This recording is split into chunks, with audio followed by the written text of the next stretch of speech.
पर तकरीबन 40 minute, 50 minute, 1 घंटे का रवाज है खुतबा देने का और सुनने का। लेकिन शरीयत क्या कहती है इस सिलसिले में? इस सिलसिले में शरीयत की तालीम क्या है, नबी का उस्वा क्या है?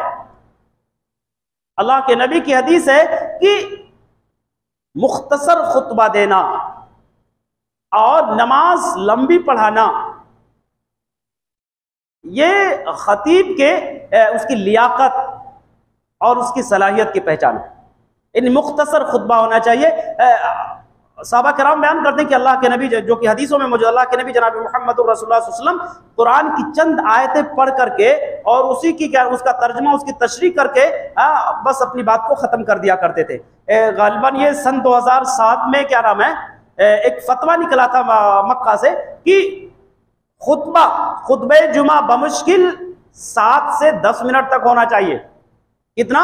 ज्यादा से ज्यादा 8-10 मिनट का खुतबा होना चाहिए, इससे ज्यादा नहीं। नमाज जितनी लंबी पढ़ाना चाहे पढ़ाएं, लेकिन खुतबा 8-10 मिनट का होना चाहिए। अब ये बिल्कुल भी मत समझना शायद कि मौलाना को लंबा खुतबा देना भारी जा रहा है। हमने तो आपके माहौल में आकर के ही अपने आप को ढाला, नहीं तो मैं वक्त का बहुत पाबंद था। आधे घंटे का खुतबा हमारी यूपी में होता और हर जगह पे गालिबन होता, लेकिन यहाँ आने के बाद हमने देखा, पूछा तो बोले जनाब यहाँ पर 50 मिनट, 55 मिनट, 1 मिनट। अब जाहिर सी बात है कि अब वहाँ हम आधे घंटे पर देखेंगे तो सामने वाले नए नए थे, बोलेंगे भाई इनको तो कुछ आता ही नहीं। लेकिन हक ये है, सच ये है कि खुतबा मुख्तसर होना चाहिए,